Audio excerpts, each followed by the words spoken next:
we have 11 participants here. Would like to take maybe to have 3 persons to give us a take home from last class, if that's okay.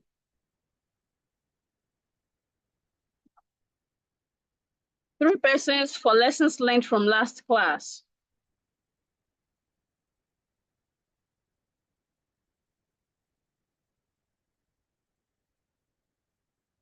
Should I call names? Or we just want to volunteer ourselves? Okay, Olayinka, go ahead, please. Adeyinka, go ahead, please. Okay, good afternoon, everyone. So in our class, we discussed, sorry, good evening, everyone. So in our last class, we discussed about operational readiness. Then operational readiness is just the seamless transfer of a building construction into a full operation. So for operational readiness, so we have so for operational readiness, we have 7 stages of developmental cycle, which consists of the planning, design, construction, testing, commissioning, handover, and to the facility manager. So we also talking about the importance of operational readiness, because with the importance of operational management, it's help us to save cost, and also it's also help us to test our equipment well before commissioning, because even with that, we would have known what and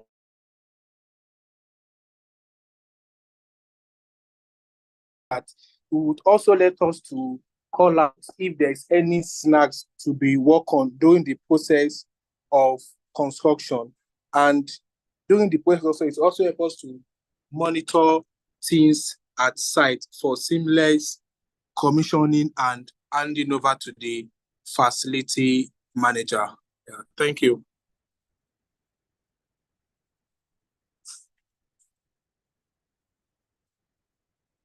All right, thank you very much, Adeyinka. Do we have any other volunteer, please?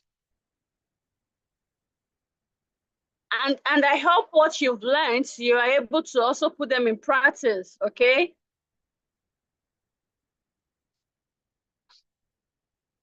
Oh, yes, please. Yes. All right, great. Do we have another volunteer, please? You can lower your hand, Adeyinka.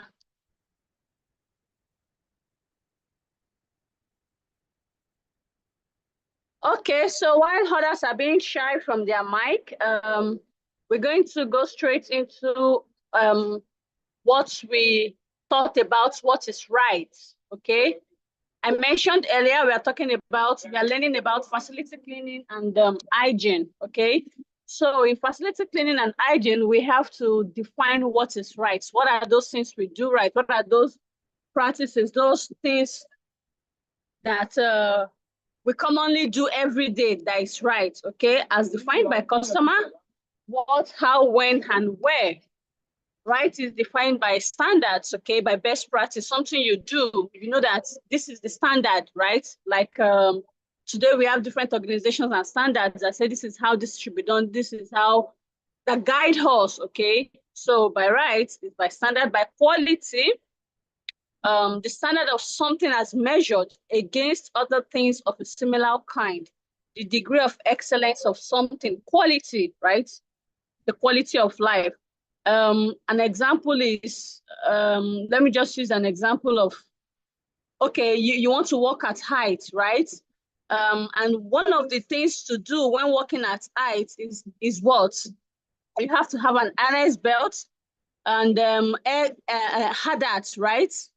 That is what is right. But then if you ignore what is right, whatever consequences that come along is also what you should accept. Okay, a general excellence of standard or level, right? These are what we define as what is right. So how does it start? Okay, that thing, that right thing, that thing we do that is right, how does it start? Who does it start with? It starts with you. Okay, when you have the mind, when you have the desire to improve, each and every one of us in this class today, we thought about, okay, not just because of the certification, but because you also want to learn and then you enrolled for these classes, right? It's because you feel it's needed and improvement is needed, okay? So personal accountability, self-evaluation, and reality check, a passionate desire to learn and improve, getting it right. That is one of the principles of getting it right, okay? For us to have the desire to want to do something, okay? And then why do we want to do this thing? On the long run, for improvement, maybe you want to use it to start a business, okay? For you to be able to ensure that your customers are satisfied, okay? Improvement follows the discovery and application of law principles and best known practice that govern our. When we do something and we do it the right way, okay? Even maybe we didn't do it the right way in the first time, but gradually, let's say a child who is learning how to walk, first he has to crawl, right? After crawling, he start holding things to stand up by himself or herself.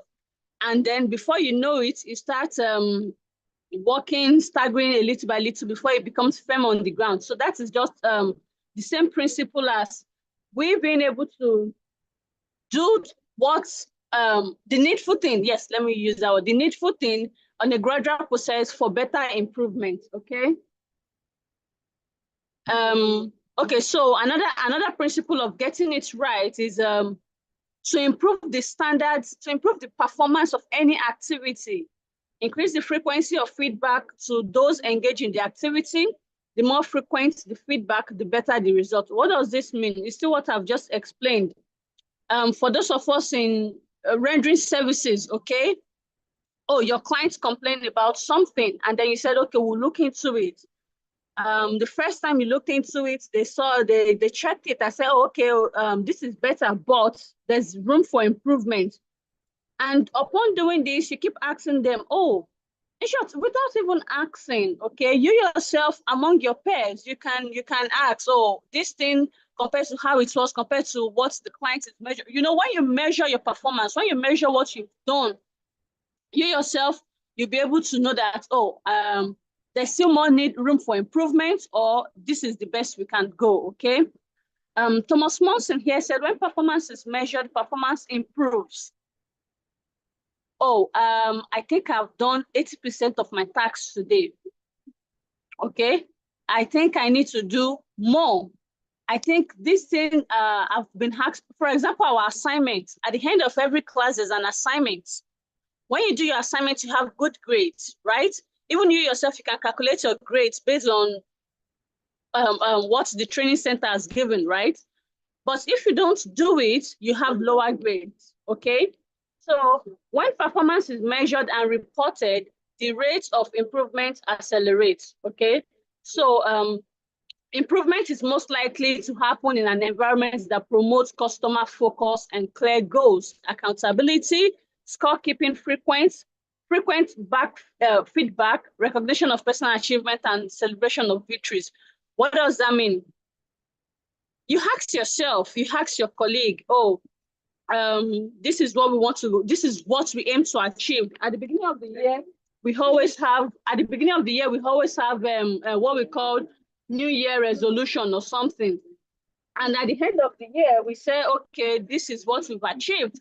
This is what we've not achieved. So part of the principle of getting it right is to help us promote our customers' focus, okay?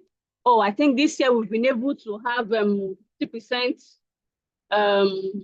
good feedback from our customers, or we've been able to have 50% cut costs in these services and that services, okay? So yes, what are the objectives or what's the purpose for getting it right, okay? It helps us to promote our quality service delivery, all right? It helps us to pay attention to details. When customer A said, Mr. Adeyinka, for example, I want this job done with details, okay? He or she gives the details of how he wants the jobs done. Paying attention to what this customer have requested is very, very important, okay? Excuse me. Getting it right the first time also help helps us to improve customer satisfaction. It helps us to save money and time, and also helps us to improve health and safety. Okay. So these are customer services and how. Okay, I would like to take something from here. Now, why are we in business? Why are we in business? Why are we all in business? Okay, as facility managers, why do we render services? Why can't we just work for ourselves in our homes, right? All this we do because we have clients to satisfy, right? Okay. And one important thing is when we provide an excellent service to our clients, we get to have more referrals, right? If, for example, Mr. Deinka, you do CCTV installation, for example, okay, and then you do it well, your clients would want to refer you to another client, right? And this other clients would want to refer you to another client. What does that mean? You have your customer focus, you have your customer satisfaction in mind, okay? And you want to give an excellent job so that we can continue to stay in business. So providing excellent customer service is key to successful facility managers. As facility managers, our customers are their priority in business. Okay, we don't want to give them a cheap service and expect them to be happy with us, or expect them to say, oh, Max-Migold, well done, you've done something well, and you yourself, you know, you've not done something well. Okay, so it's always important that we provide excellent services for our customers. Okay. Okay, so now when it comes to Heart and Mind training, why do we train? Why can we not just do things on our own? Why do we have to go to training? And what are those things we are being trained on when we go to training? Okay. In facility management, we talk about PPEs, right? Personal protective equipment. Incorrect and inconsistent. You see some people on site, they wear oversized shoe. Maybe they are working from heights without hats, unsafe conditions and all that. Okay, so we train to eliminate all this. Okay, we also train for washing our hands, hygiene. Okay, cleaning. For new worker lacking practical training, someone who is coming from, let me say, for example, someone who usually works in the bank and all his life had known how to sign papers, and you're probably bringing the person to a facility management environment. So you have to train this person on the do's and don'ts of the company. Okay. So these are the reasons why we train for cleaning techniques, especially, okay, let's put the focus on our custodians, on our cleaners. Okay, we need to train them for good hygiene. All right, in general, their clothing, everything, hygiene in general. Okay, and then improper cleaning techniques. There are some places. Okay, let me. I was where was I yesterday? There was one place I was at. I think it was a bank or hospital or something. Okay, yes, it was in an hospital on Monday, and then this custodian, I saw her cleaning. When I saw the mop, I know there will be a disaster. 5 minutes later, I came back to that space and it was smelling like a rotten egg. You know, probably the mop, the whatever it is she's using to do the cleaning, and everybody were complaining. They had to start using air freshener. What am I trying to say? When we train these people on what to do, how to do it, the kind of equipments they use, I mean, for me, it's a red flag in an hospital to have that kind of awful smell. It's a red flag. Who would want to recommend that cleaning company to another site or to another client or something? So these are the reasons why we need to train these people so that they would know what is done and how it's being done. Okay. Okay, training also to ensure that all cleaning personnel have a comprehensive understanding of the potential consequences of their behavior. if, for example, this custodian I saw on Monday understand that, of course, she might understand. She might just decide not to, or maybe she does not have the right equipment. Let me just put it that way.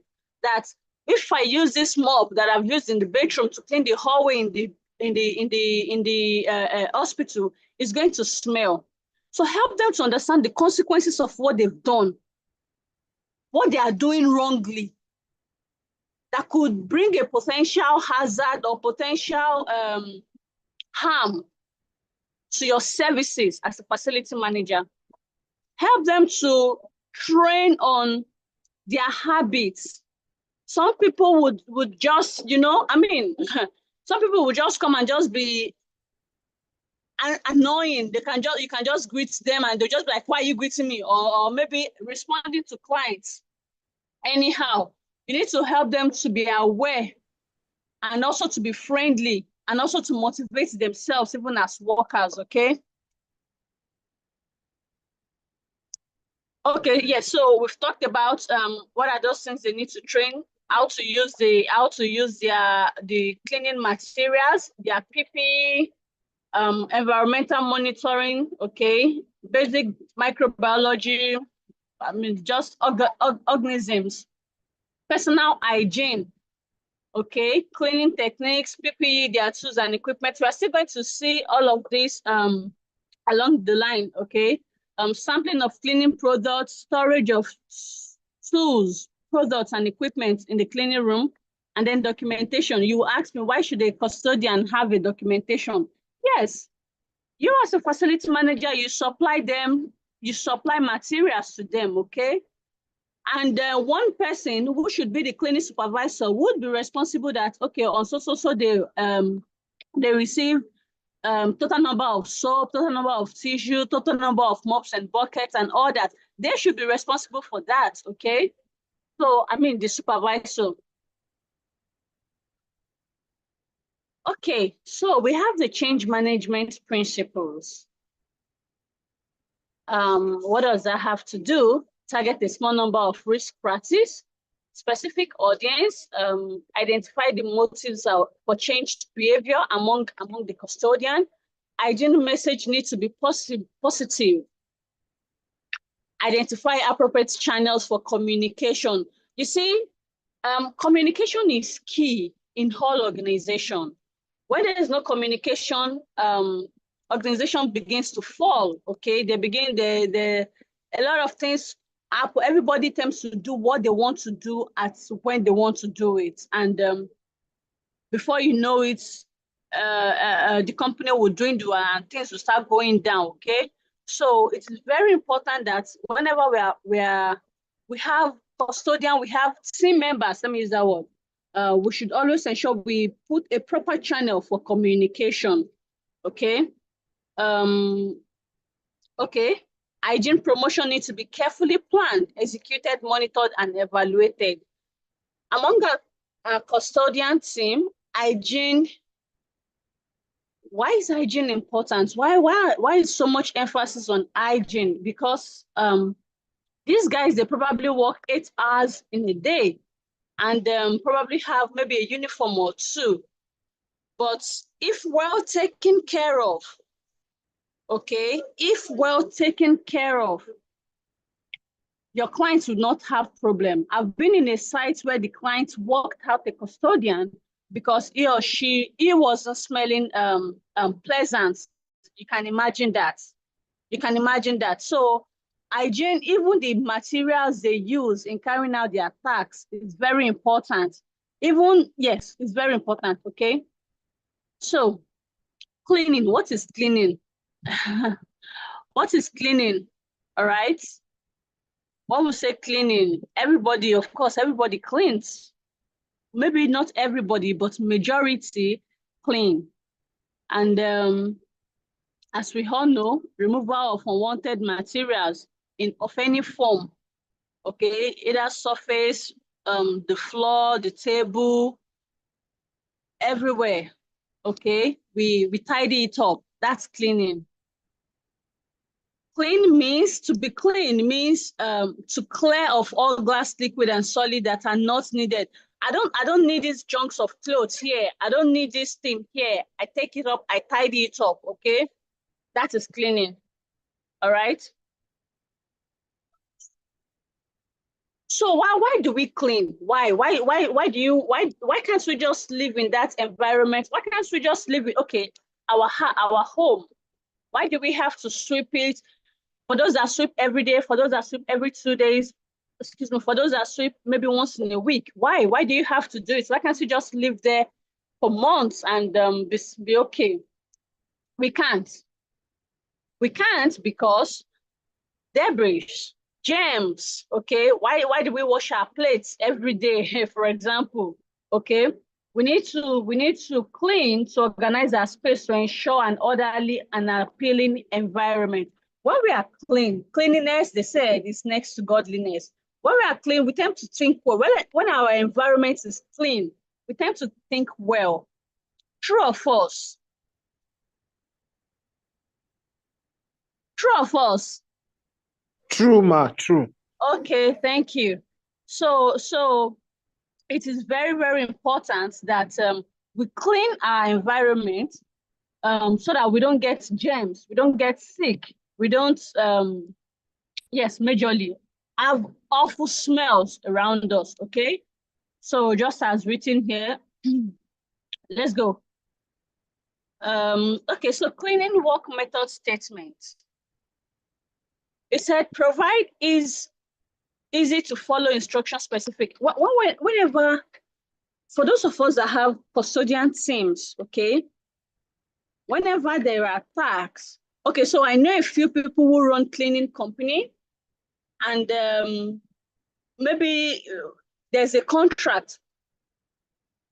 You employ me to come and do this space, okay, this building, maybe a 5-bedroom flat on this house, okay, to come and clean my team and high, blah, blah, blah, stuff. What are we doing? It's not just to just have the contract and say, oh yeah, everybody enter inside the house, go and clean, do. No. What are those things those instructions that they need to understand? What do you want to do? Okay. The frequency of cleaning and hour. How many times should we clean this place? How often should this be done? When should this be done? How should this be done? What equipment are we using? It's not just because you want to clean. The only thing we think about is small buckets, liquid soap, and dustpan and brush. Okay. What about cobweb removal?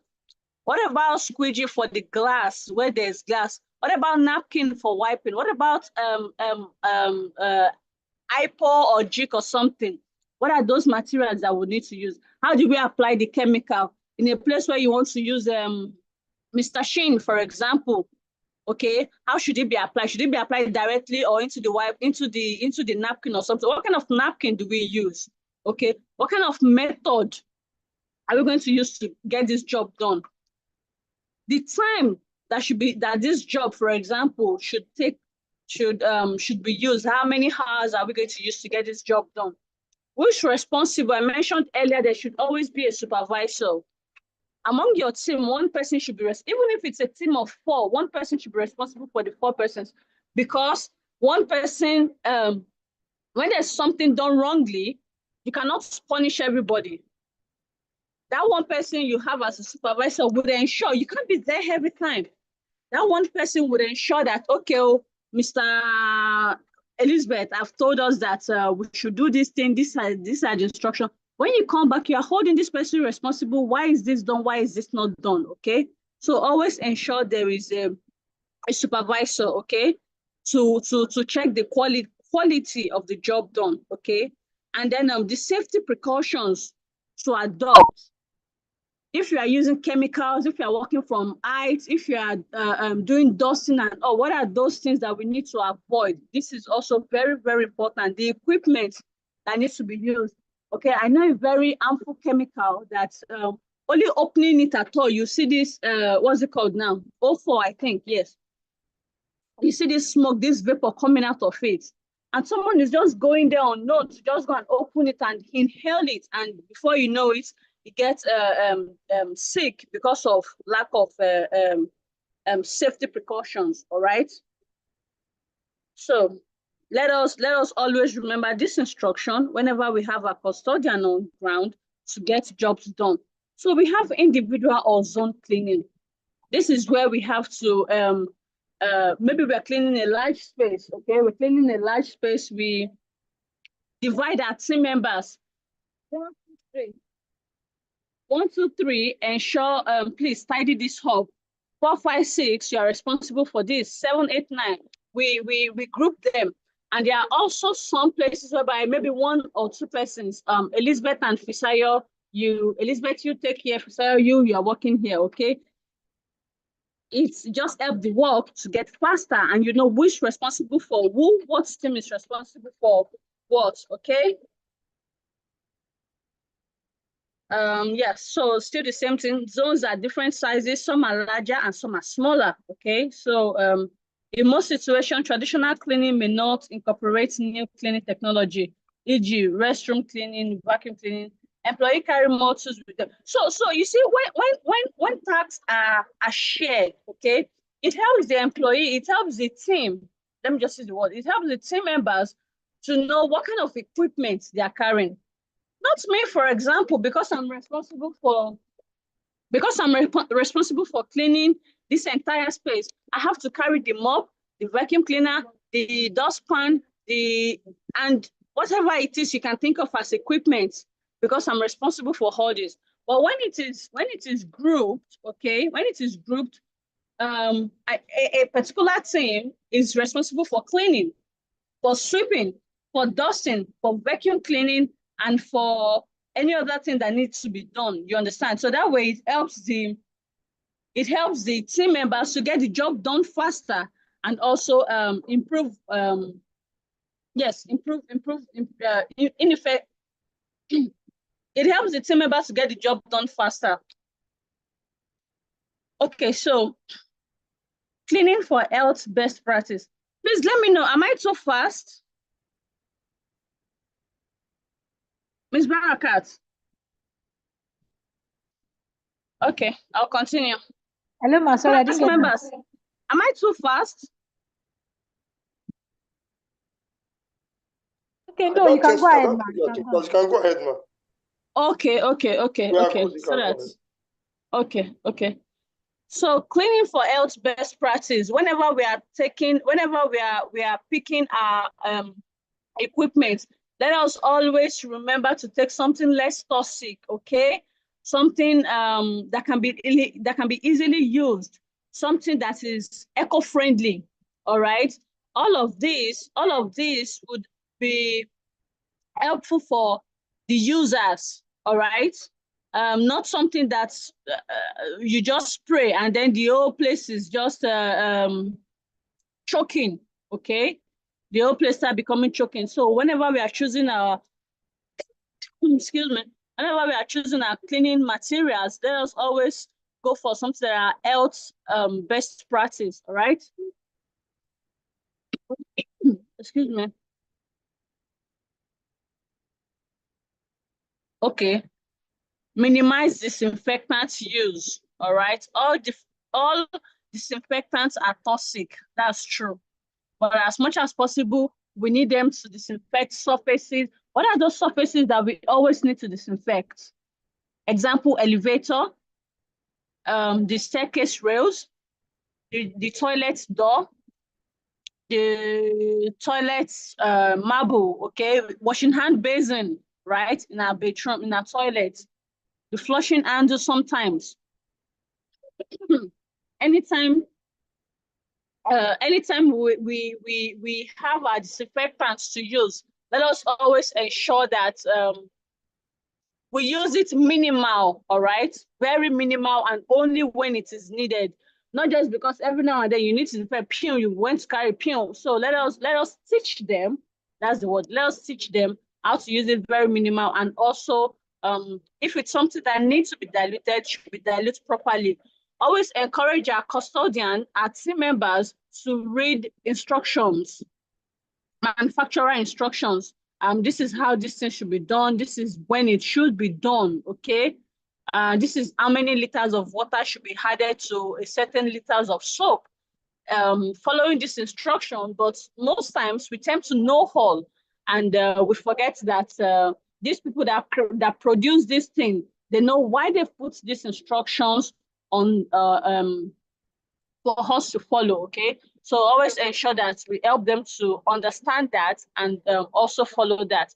What kind of so microfibers? These are kind of equipment also too that we use, okay, for cleaning as well. I mean, some of us, most of us, few of us, excuse me, know what some microfiber is. This long stick here is a squeegee. This microfiber is the kind of clothes that doesn't give all those white stains. You know, when you clean your table or your window, if you don't use the fiber clothes, you still come back and see some white stains still lying on the table there. Like I said, it's not clean. But when you use all these eco-friendly materials, yes, it helps to make the job look neater, okay? And also it's important that for example, a short person who is trying to clean a window with a napkin, instead you can use something that would prevent injuries, back strain, and expose them to hazard, someone trying to jump. But if you have a long stick, you'll be able to do what you need to do, okay? Effective reduce deaths and avoid cross-contamination. Yes, so it's all the green cleaning products, okay? Parasite cleaner, disinfectants, effective. Okay, so these are just the advantages of using eco-friendly products for providing a custodian with eco-friendly products, okay? Now, plan cleaning schedule. Always have a simple way to keep a place reliably clean. If it's every 3 hours, if it's every 2 hours, ensure that your team members go to check their job, check what they've done, how it's been done. You know, just track what you're doing. If you notice in the bank, every now and then, maybe every 1 hour or thereabouts, you see some of the cleaning team. They will come around, they will sweep, they will dust the foot mats, they will do this, they will do that, okay? They make it an habit. It's not strange to anyone to know that, okay, by 3 o'clock, I need to go check my work. By 4 o'clock, I need to do this. By 5 o'clock. So when we do this, when the team do this, when they are trained to do this, they tend to understand their responsibility, okay? And you don't have to keep following up on them. Their supervisor don't have to keep following up on them to tell them, have you gone to check your work? Have you done this? Have you done that? No. But because they already understand the schedule, they tend to do it themselves and they do it well, okay? Yes, so these are rules for cleaning. Well, just do it and do it right, okay? You can go through this later. Now, let's talk about equipment and products. So what are those equipments? What are those equipments we have for cleaning? We have brushes, we have broom. So for brushes and broom, we have the hard brushes and we have the broom. So before we have a sweeper, we used to have this sweeper which they call the dry mop. Okay, we call the sweeper the dry mop. We'll see an example of it when in the next slide. We used to have normal local broom. But thanks to advancement and all, we start having brushes. And now to the brushes, we have the soft brush, we have the hard brush. And we have all kinds of brushes that can do all kinds of different things, okay? So we have the dry mop, which is a sweeper. The disposable type, we have the one you can just use, the wet one that you can just use. We have the dry one. The wet one is used and you can dispose it. We have the dry one that you use and reusable, and the V-sweeper as well too, okay? So let me just show you. Oh, 1 minute. Okay, yeah, so those are our manual equipment. Now, mechanical equipment, okay? We have the scrubber. For those that are, do we have any person or persons that are into cleaning cleaning services here? Okay. So we have all of these machines. We have the vacuum sweeper, the carpet cleaner, we have the scrubber, we have the what's it called again? The floor polish, okay? We have all these machines just as seen here. And all these things they do is to enhance the cleaning, right? So you see, cleaning is not just about sweeping, removing dust, and you see some space, some very nice space. It's looking so shining. It's looking so good. What is being done there? They don't use this equipment every day, you understand? But maybe a quarter, they just say, hey guys, please come and do, they call it deep cleaning. Come and do deep cleaning in our facility, okay? And then this team come around, they bring in all this equipment and everything, and they transform the place. So when we are getting our equipment, it's always important to ask ourselves, you don't just see something online or outside the country and you feel like, oh, let me get this thing. What's the need of this thing that I'm getting in my country? What kind of lights do we have in my country? The light system, the power system here, does it support what I'm going to use? Does it support this thing in my country? Okay, we need to always consider that. We need to consider the noise and the ergonomy in having this equipment, okay? So chemical usage, I've mentioned it before, but it is always important that we train our staffs, our team members, how to store chemicals. Okay, why is this important? I've seen someone put jig in a water ragolis, not labeled. Not everyone has the nose to smell. You get? Someone or a child can just see this thing and might be thirsty and go ahead to get it to sip. God forbid bad thing, okay? So please, always train your team how to store chemicals properly. This is very important, okay? Do not put food where chemicals are. And please, mind you, our detergents, our liquid soap, they are chemicals, okay? They are chemicals. We should not store food, maybe cooked food or uncooked food. Maybe in our workplace or in our homes, we should not store it where chemicals are, okay? Always ensure, okay, yes, I've talked about labeling. Always ensure that these chemicals are followed through, are used through by the instruction on the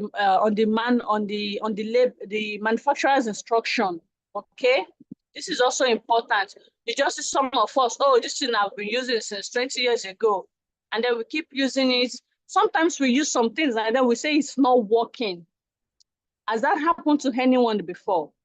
If yes, please take a minute to read the manufacturer's instruction on how this thing should be used. Some of us combine a lot of things together to get one result. When we read this thing, it doesn't take 10 minutes for us to just read how it should be used, okay? This would help us to know that, okay, chemical A, B, C should not be used together with D, E, F, all right? So it is very, very important. Always know the safety, the SDS, okay? Always know the SDS of the materials you are using. And always help your team members also to know that. That is why it's important to label your chemicals, okay? Jig, for example, this is jig. O4, for example, this is O4. If you see jig, if you see O4, for those of you that know it, you would know that there is no difference. But for a novice who doesn't know, we'll probably just take it as a jig and probably go and use, okay? So please, let us ensure we teach these people how to use these materials for also their own health sake, right? If they know how to use it, you would record less sickness. You see that frequency of going to the hospital, when custodians complain that they want to go to the hospital, it's not because they are stressed. Sometimes it's because they've used some things and they've used it, they are using it incorrectly. And as a fact, they start having reactions. They've inhaled some things wrongly, okay? So keep chemicals safely secured at all times. We've mentioned this. Do not store it with food. Keep chemicals in their original container. I've mentioned this before, okay?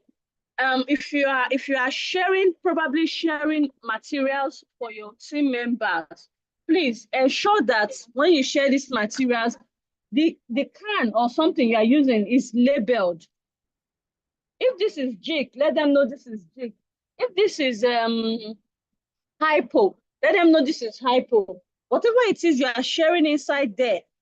But for safety's sake, okay, for safety's sake, give them what the thing is in the original container so that they'll be able to do what? They'll be able to identify, they'll be able to also understand it and read it by themselves, okay? It's very important. And lastly, store chemicals according to the direction of the label. I know there are some chemicals that you will see, say, keep away from sun.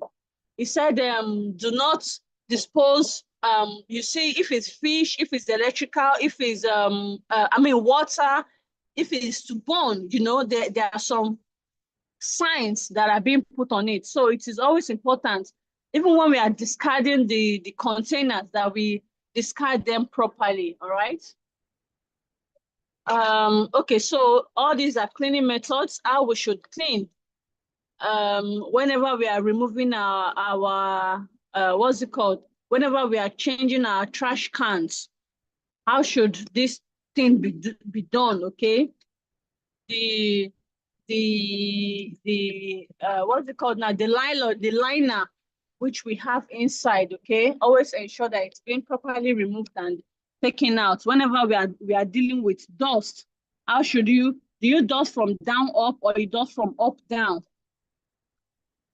Okay, never hide dust around people. Whenever these guys are there, that's when some people will just decide that they want to do some dusting, and then they'll start flipping that clothes back and front, back and front. No, please help them to do it and do it right. Okay. Dry mop. Okay, we have the dry mop. We have the. Can we see this? Can we see this? What's it called? This sweeper. This long stick that has a blue cloth, okay, that's a sweeper, which is very effective. Rather than someone bending down to try to get some things out, when you use your sweeper, it helps you to pack away all the debts and sweep them all out. And you take the stuff outside to go and properly dust it, okay, for tidying up the house, okay? That's a sweeper. Also something they can use. Brush too is good, but this is very effective. Okay. Always ensure that whenever you are sweeping a large space, your broom and your dustpan are close by to be able to pack all the debris. Not when you sweep all the way and then you just leave it, and maybe there's a breeze or something and everything will just blow all the way back. You know the consequences. You have to go back again to go and start the cleaning. All right. Okay, so what are those little mistakes? What are those common mistakes that are being made whenever we are cleaning the floor? Not knowing the type of floor, okay? So we have different tiles, terrazzo, whatever, just a lot of different things. But all these are our equipment that we use. Carpet tiles, wooden tiles. There are some wooden tiles, okay? Are these equipment what should be used for this particular space? But because you want to impress, you've given your custodians materials and equipment to go do a job, but without proper assessment, and someone went ahead to use a scrubber on something they are not supposed to use. Let me say maybe a carpet tiles, for example, a wooden tiles, for example. You have to wet the floor and all that. And before you know it, it's swollen. Do you think the clients would be happy? No. Okay. So please, a proper assessment is needed whenever we are asking our custodian to go carry out particular tasks. All right. Safety precautions too. Their signages whenever they are walking, wet floor can cause this and this. Always ensure that all these signages are given to them for them to use. Don't just give it to them. Make sure they use it, because these people sometimes they can just clean it, they can just have it and keep it inside. But whenever they are being used, someone is cleaning a walkway, for example, a client coming in from the other hand after seeing the signage would know that, oh, someone is walking here. I need to go back. These are very important things that need to be done. Whenever they are cleaning, what kind of equipment do they have? What kind of shoes are they wearing? You know, someone who is cleaning the floor and is wearing a flip-flop, what's going to happen? Definitely going to slip. And when it slips, and when it falls, it leads to injury. So that will come back to you again, okay?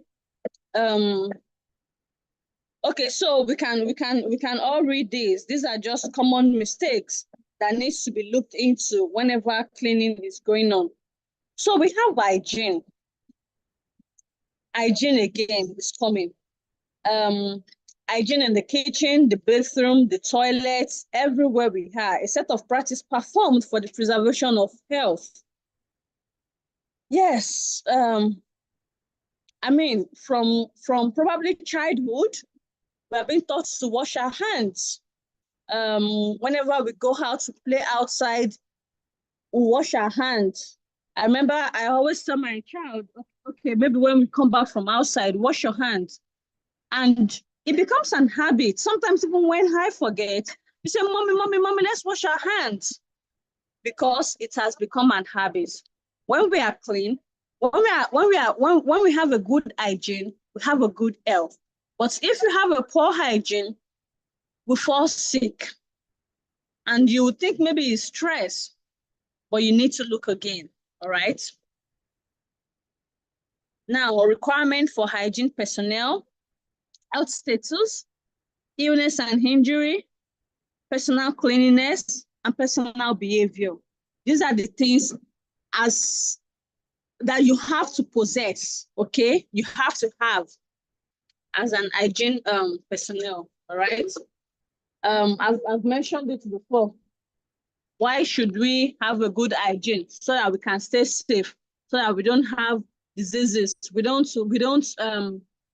get contaminated, all right? Don't get contaminated. It is good. When we have our bath twice a day, we don't have body odor, isn't it?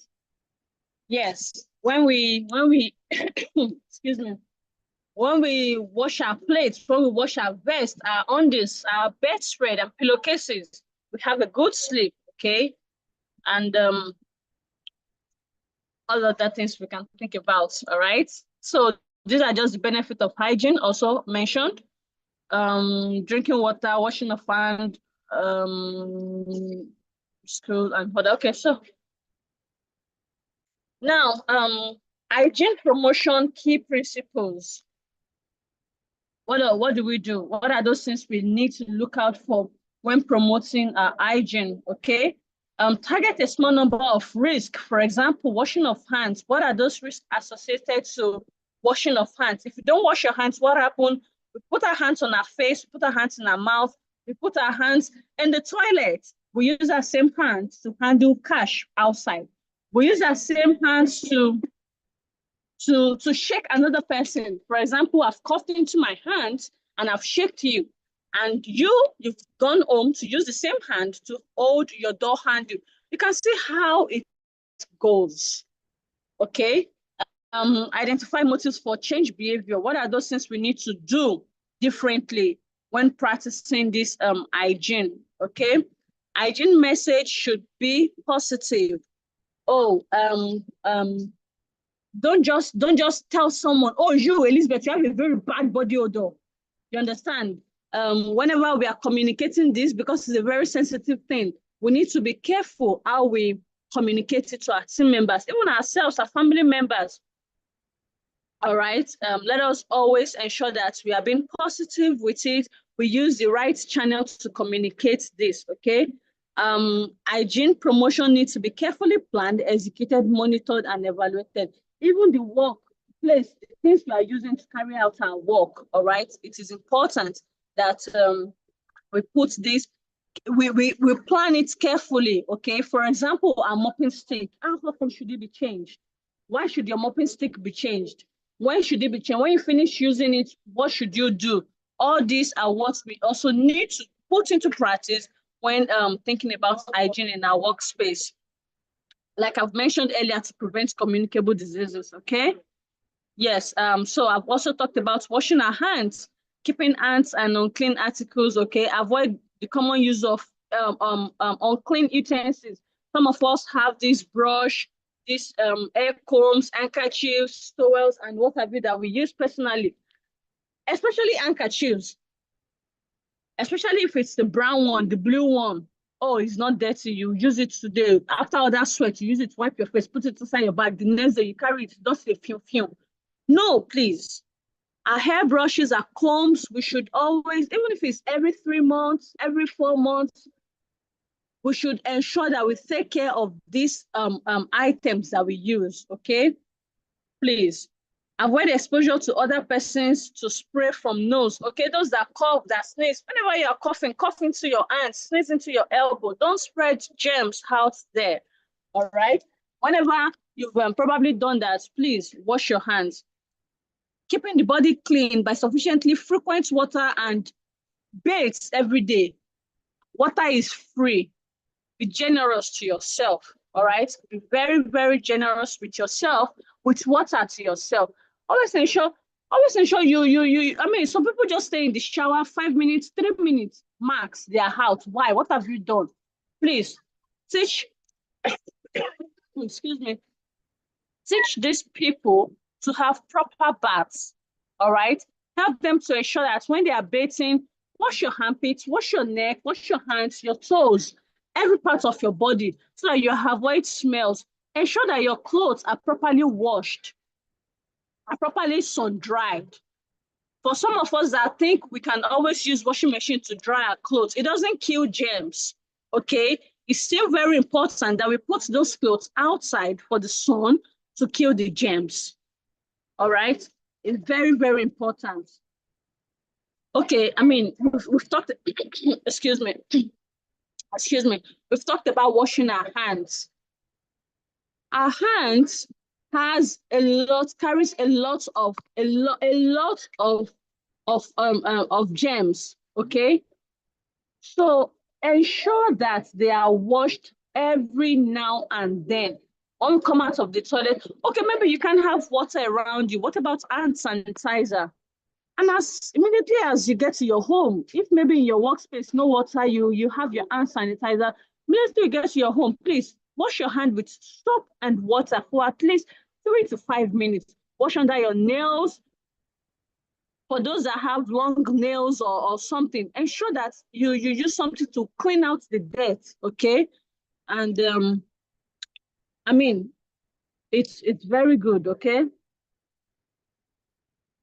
Okay, especially when we finish using the toilet. Okay, so cleaning our fingernails is still the same thing. Always ensure that hand washing does not ensure hand washing. Okay, listen to this, okay? Hand washing does not ensure fingernails get cleaned. Do you understand that? Clean fingernails are particularly important when food is consumed or fed to infants using fingers. Do we understand that? That I'm washing my hand doesn't mean that I'm washing my nails. You need to pay special attention to your fingernails, all right? It is very, very important. Let us keep our fingernails short and neat. If you like to fix full hung, it's okay, but ensure that it is clean so that you don't put germs back into your mouth and get sick, all right? Very important. Oh, bathing. So we've talked about this, all right? It's good we use sponge it's good we use soap. Important of preventing skin infection like scabies, okay, fungi, ringworm, and all that. Don't just go under the shower and use only water. A lot of people believe in using sponge and soap, which is of course very, very effective. A lot of other people also believe to just use soap without using sponge. But whichever one you believe, always ensure you have a proper bath. Okay, pay attention needs to the folded skin, like your armpits, your fingernails, your toes, your belly, your neck, your ears. All right. Always pay special attention to this space, okay? Washing is done by using running water and soap. Whenever we are bathing, always ensure that you use water and soap and sponge if you want to, okay? Yes, our face. Most of the time we get our hands to our face, and when we get our hands to our face, we tend to have high infection. We scratch our eyes, and when we have that, you know what it is. It's always important that we wash our face regularly. We remove the infectious discharge from the eye. You know, sometimes when you sleep and wake up, you see this white thing, they call it eye sheet or sheet eye or something, you know? Just those things, just always ensure that whenever you are removing it carefully and your hands are clean to prevent flies from being attracted to the affected eye, thus become transmitted. So as much as possible, just keep your face. We can't keep our face away from the sun or something, but we can keep our hands away and always ensure that we wash the face properly. Remove eye discharge using bare fingers or a cloth causes bacteria to be picked on the finger or cloth and transmitted to anything else that touches that it touches. Okay, so always ensure that whenever you are doing this, however you are doing it, that it's being done carefully without transmitting disease. But sometimes we forget, we just put our hand straight into the eye and remove the thing, and you know, let us just be careful when doing that. Okay. I've talked about washing our clothes and our beddings, our towels. Okay, it's very important for us to not have lice and bed bugs and all that. Okay, which also skin infection. Always ensure that we wash our clothing, wash it and wash it well. When it's being washed, please rinse twice. Okay, don't say the scent of the soap na aroma or na perfume. Let me just rinse it once so that the clothes will be scenting nice. No, please wash your clothes, wash it properly. Even something you wore maybe once or something, just ensure that they are being well rinsed, okay, with clean water and well spread under the sun or washing machine, whichever way you are using. But it's very important to always ensure that our clothes are under the sun, okay? And we change them as often as possible. It could be weekly, it could be anyhow, but ensure that our beddings are well taken care of, especially our towels. Some of us have color blue, brown, black, purple, dark colors towel, and then we don't wash it often. But then on the long run, you start seeing this towel having a pattern in the middle. You see that the side is still, the color of the side is still blue, but the inner one is already turning to lighter blue because of usage, okay? Ensure to change them too. It's not only to wash them, a quarter, yearly, as it pleases you, but ensure to change these items, okay? Yeah, so encourage your team members to always wear clean clothes, okay? Excuse me. For those that work in the factory, it's important to have what's it called? Air nets. That work in the food factory, that works in the food factory, and always ensure that you have air nets to cover your head. You have your shoe clean, okay?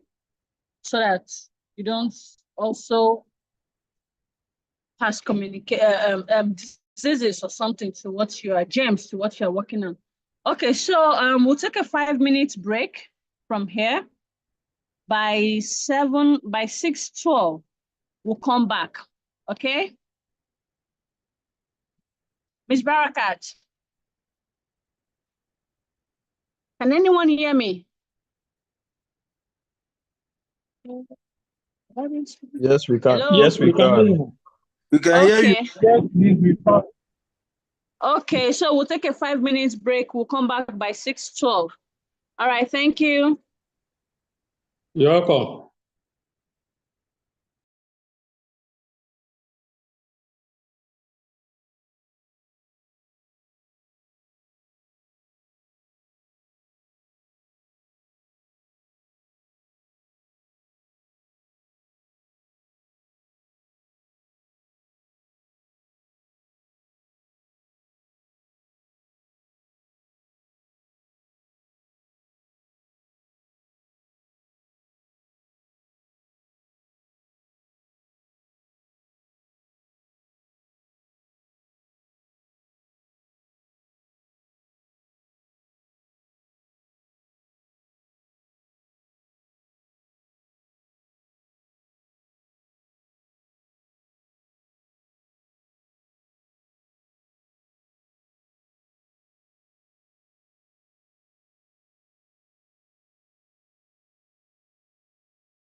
right, are we back?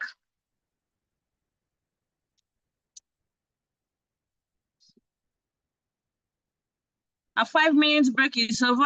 Can we go ahead, please? Yes. Okay, thank you. All right, so before you get to work, always ensure you take a shower to wash off dead skin and bacteria. Put on clean clothes, all right, and footwear. Ensure that your footwear are not carrying bacteria into the plants. That's where you work, okay? Keep fingernails clean, trimmed without polish or artificial nails. These are things that we should always try to teach as custodians, all right? Let us even those that work for us in our home, let us help them to cultivate this habit. Excuse me. Okay, so put your lunch in designated places. They should not just put their food anywhere. Maybe some people just carry their food, put it on, excuse me, where chemicals are stored or something. No. Items should be placed properly, okay? Their clothes should be well folded in the lockers. If there are no lockers, maybe hangers or designated places for such, okay? Things should not be seen flying around in their space. Whenever you're at work, even as individuals, okay, as boss that we have, as custodian team members that we have, always ensure that when you use the toilet, you should always wash your hand after touching your bare part skin, after coughing, after sneezing, drinking water, cigarette. All this, always ensure that you wash your hand. Me and you seated right here listening to this this lecture. When was the last time you washed your hand? When was the last time you sanitized your hand? Always remember to do that, okay?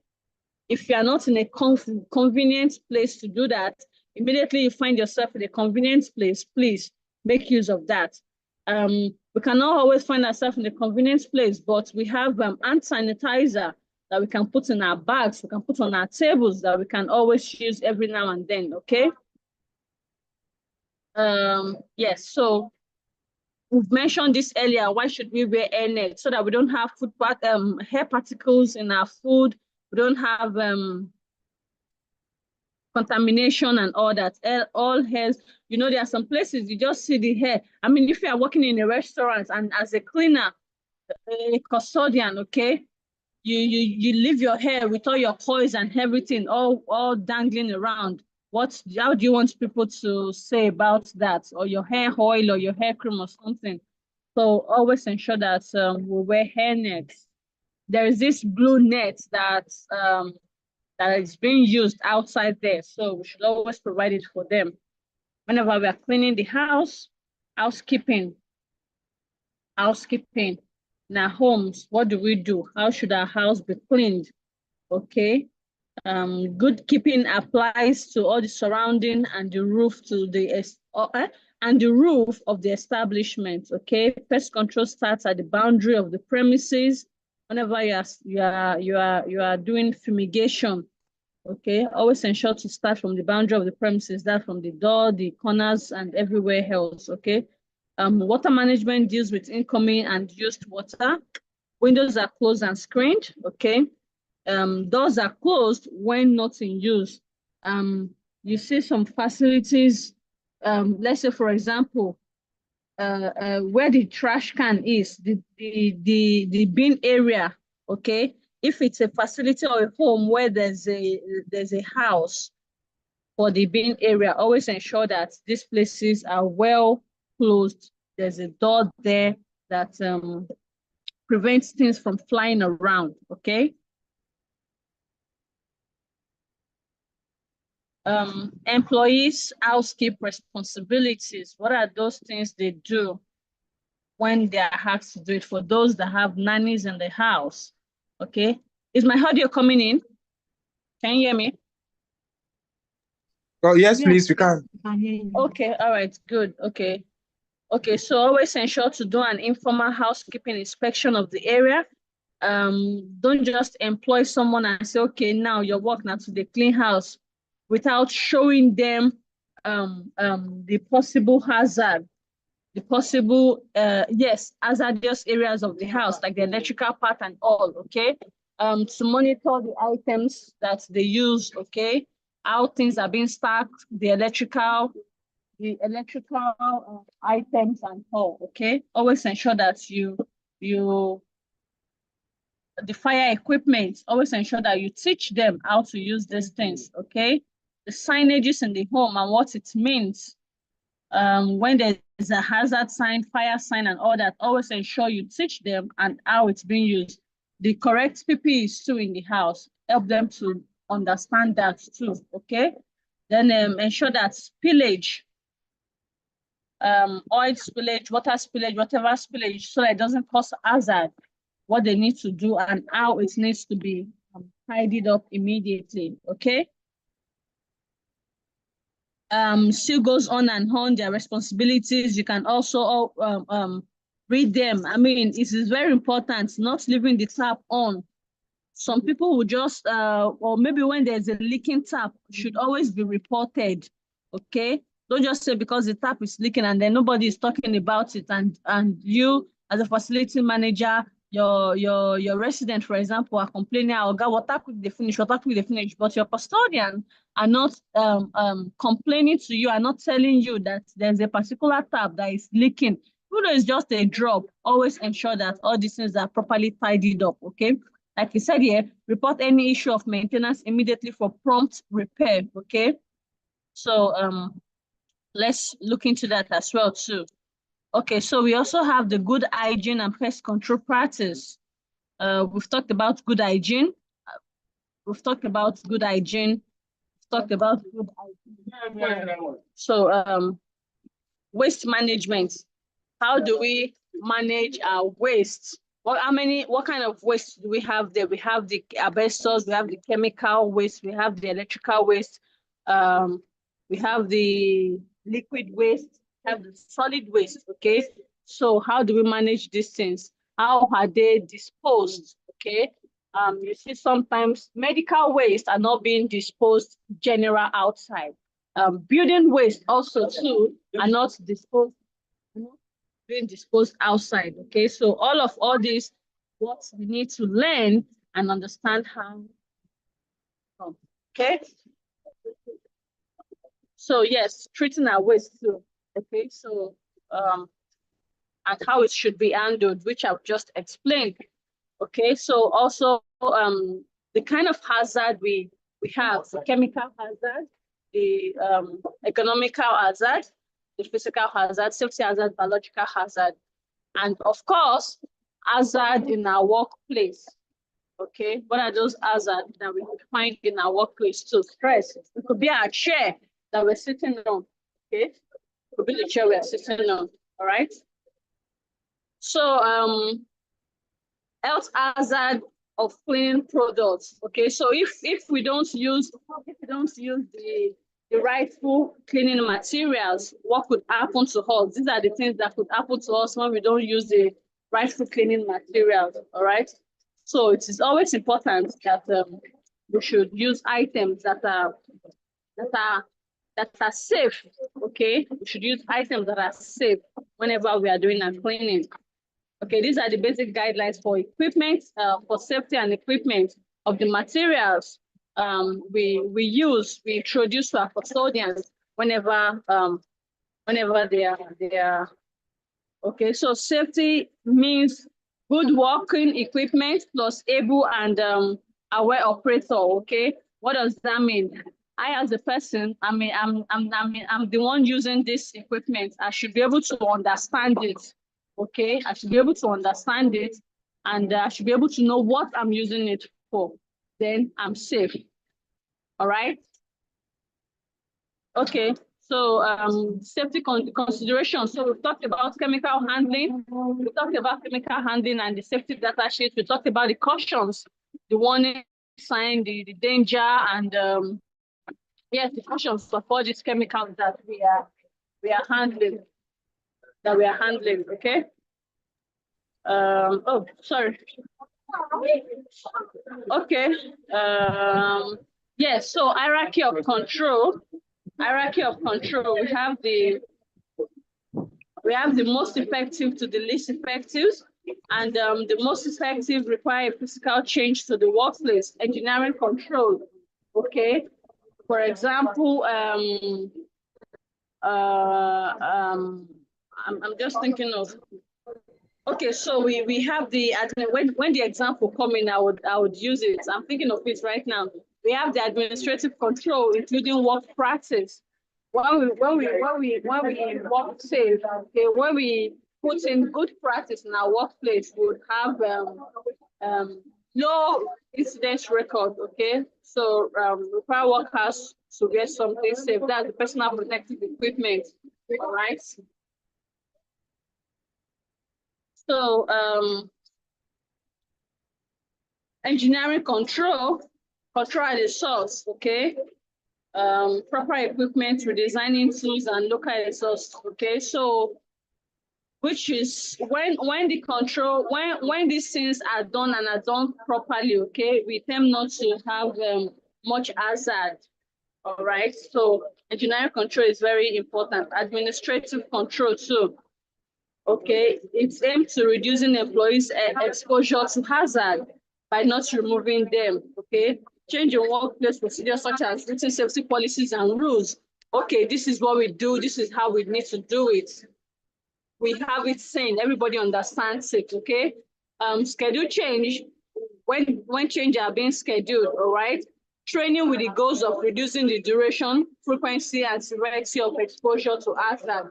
When all these are put into consideration, we it is important for us to put all of this into consideration, okay? And lastly, we have the PPE control. Okay, when we've done our hierarchy of control properly, okay, our PPE would normally be our last resort, okay? Our eyes, our earrings, our respiration, that's the nose, okay? And our special clothing, all right? So it's always important that we put all of this into consideration. And when we do this, the people that work with us, you see that we record less accident or incidents. You see that they live healthier, they are happy, okay? And when all this happen, we ourselves, even in our home, we are happier, we are healthier, we save more money, we save more time, okay? And more resources as well too, okay? All right, so that would be all for this lesson. I would take questions the other time. Okay, Adamu. All right, let's go. You have a question? Adamu, your hand is up, please, go ahead. I can't hear you. Can you hear me? Hello. Yes, Adamu, I hear you now. Go ahead. Okay, thank you very much for a very detailed presentation. One of the most difficult challenges I have in terms of janitorial services is the experience whereby you said that every 15 minutes, I'm just citing an example now, every 15 minutes, the custodians go into the toilets to clean the toilets, to make it look clean and refreshed. Now, at the top of 15 minutes that they've cleaned, on the 16th minute, somebody used the toilet and messed it up. But the custodian is not going to go back until the 30th minute. I don't know if you're following me. Now, between that 15 minutes and 30th minutes, let's say that the person that used the toilet came out of the toilet on the 25th minute. Now, another staff entered the toilet on the 25th minute. Meanwhile, the toilet is already messed up. Now, you see that there is always a complaint that the janitors are not doing their job. I don't know if you are following, Madam Elizabeth. How do you arrest this type of situation? Because 15 minutes is a good time, depending, of course, on the population of the office. But you see, repeatedly, you want to maintain this 15-minute cycle, but in between those 15 minutes, something happens, and the janitors or the facility manager takes the blame. What can one do as a facility manager to arrest this type of situation? Thank you.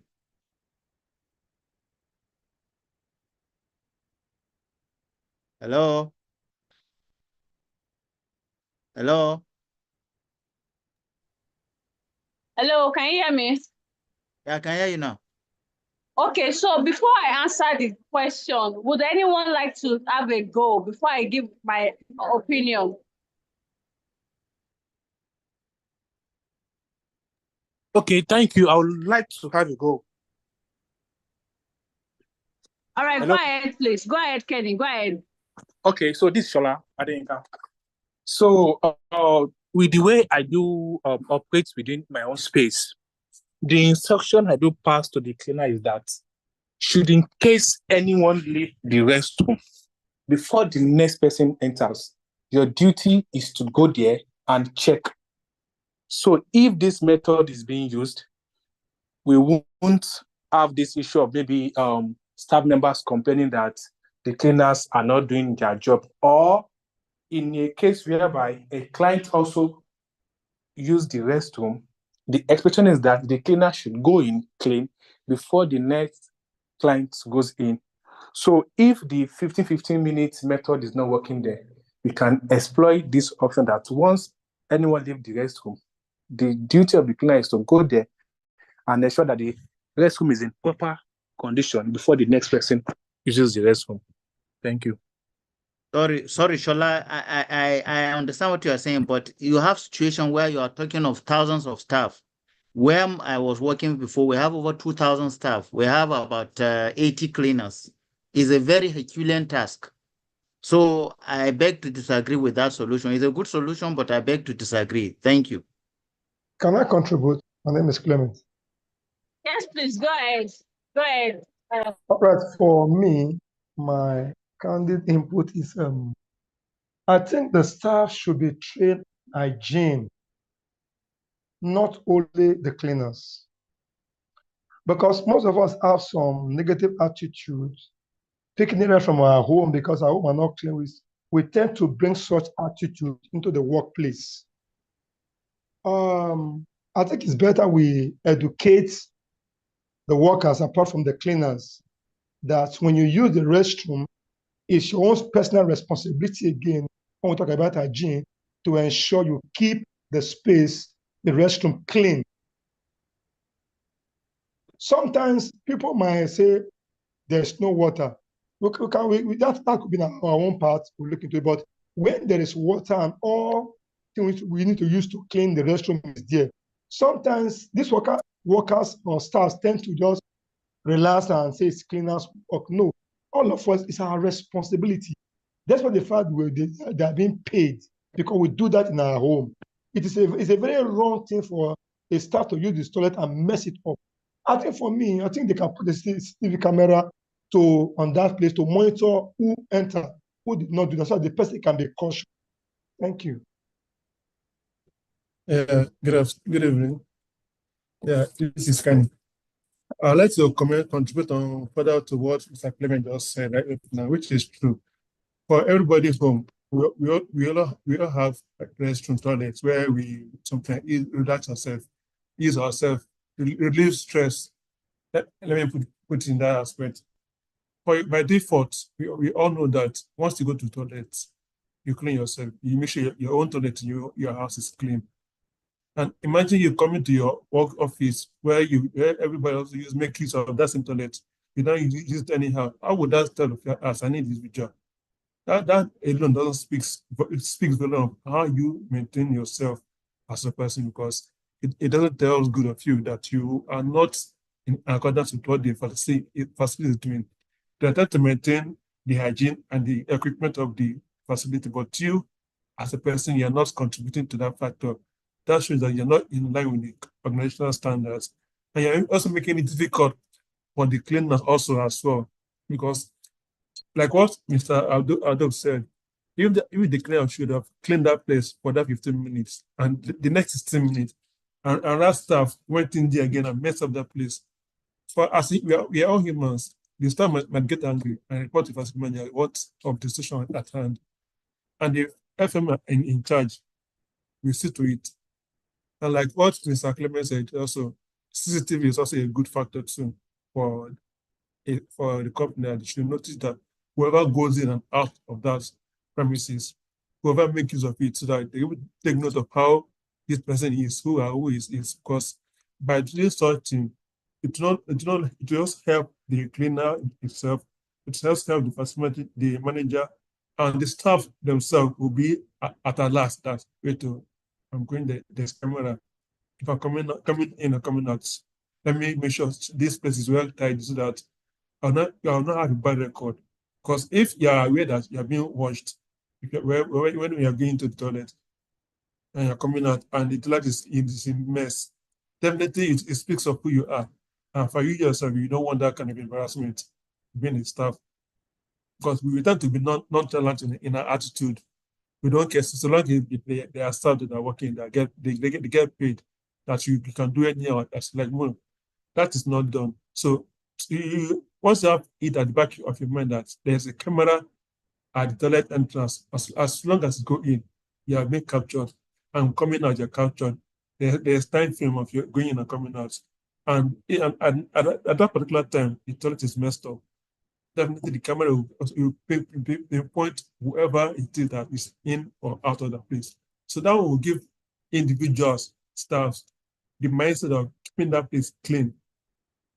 That will also help the cleaners also and make it more seamless and less stressful for them, because the workers over there, the owner, I guess, if I should go there, come out and it's messed up, camera is there for me. It will speak either positive or negative on their part. So I believe that what Mr. Clement says, camera is also a good factor for the organization to keep, so that they keep tabs of all the staffs we are managing the facility equipment.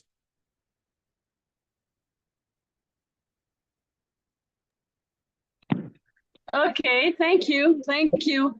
So I'll take one more. Let me take Benga, please. Yes, ma. Thank you, ma. Okay. Yes, thank you, ma. I just want to look at Mr. Adamu's question beyond the office alone. You know, he was talking about the timing, and those of us that we are a little bit, I know that that's one of the maybe those things that is facing. That's why he raised that question. He was talking about the timing. I wanted to, putting the CCTV camera this and this, that one may work. Though it's even wrong to put the CCTV camera in the restroom. It's wrong. But that's not the issue. We are talking about the timing. Let's use it back as an example. They cannot hold anybody responsible in the bank.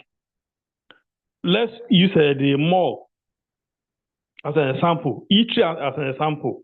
Somebody may go in, within there maybe 5 minutes, another person may also go.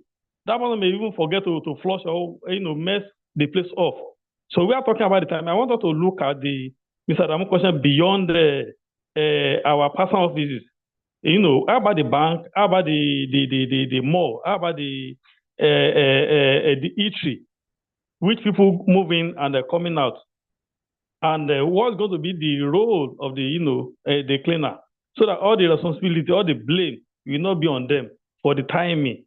Thank you.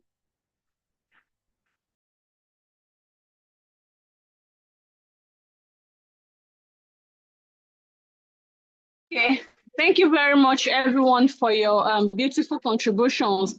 I see on the chat that Adamu said putting camera is on. Yes, it's true. So you don't have to have it inside the toilet, okay? I have a facility whereby the camera is just placed by the door, not inside the restroom. You're going in, there's a camera there. not probably coming in to invade your privacy. Pardon? Not inside. Not inside. No, it's not inside.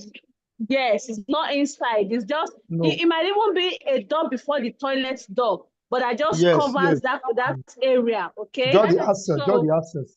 Yes, so what is most important that I've mentioned earlier is whenever we are communicating this thing, we have different channels of communication. One good way of communicating this is by putting a signage. Simple signage, please flush the toilet after use. Now, this people always flush the toilet after use. You provide water. Because some people, when there's no water there, they turn it once, turn it twice, there's no water coming out, then they will leave it. Sometimes some behavior we see, it's not because we want to do it, but the circumstances sometimes, if there's no water in your facility, in the mall, for example, just imagine how large the mall is. You cannot tell the custodian to always sit in the toilet. I see there are some places whereby the custodian sits by the toilet. It is wrong. It is very wrong. You are exposing them to germs, so you're exposing them to diseases, because when they start inhaling all those things, over time, they start getting sick. Are we together? So what's most important? Use posters, use signages, use sign language, flush the toilet. If I'm a person who cannot read, but I see that there's a sign of flushing, a picture of someone flushing after weeing, after using the toilet, I would understand that I should do that. Okay, so you can also put this into consideration. All right, is that okay? So we'll take one more question. If there is not, we would today.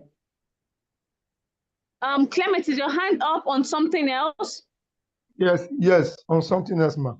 All right, go ahead, please. All right, thank you, ma. It's a very simple question.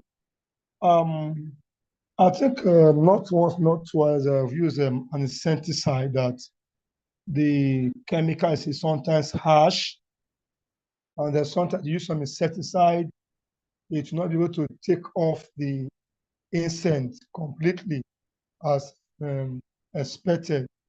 My simple question is, what, from your own experience, your vast experience, what insecticide do you think is the best to use in a domestic setting?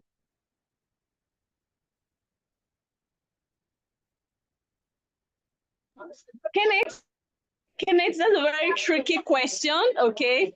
Because personally, I do not deal with chemicals for what's it called, cockroaches and all. Everyone has different thing that works for them. Do you understand? Everyone has different things that works for them. So maybe, honestly, I can't tell you use Mortine or Baygon, which every other person uses and it works. Like you said, you've used several. Maybe you can also still read online. You can ask your team members too, but I personally don't deal with fumigations or chemicals too, because I'm not friendly with it. So if you understand that too as well too, but it's a very tricky question. If there's anyone in the class that knows something that works very well, you can please recommend to Clement, okay, on the group chat, all right, if that works. Thank you. Clement, is that okay? I'm okay, thank you.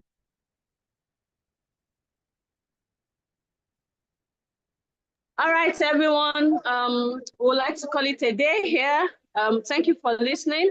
Thank you for your time. And I hope as we go back to our facilities and our homes, we continue to put in this good practice.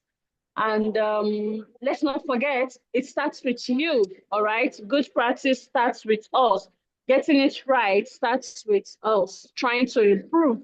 And upon our improvements, we learn, we become better, okay? Let's not look down on our team members. Instead, let us help them to improve. and there will be a good customer service delivery in for our companies and where we work. Okay, I know if we do all this, we'll continue to improve. We'll become better in our lives and also in our workspaces. All right. Thank you, everyone, and have a nice evening. Bye. Bye, too. Thank you, ma. Thank you very much. Thank you, and bye. Good night.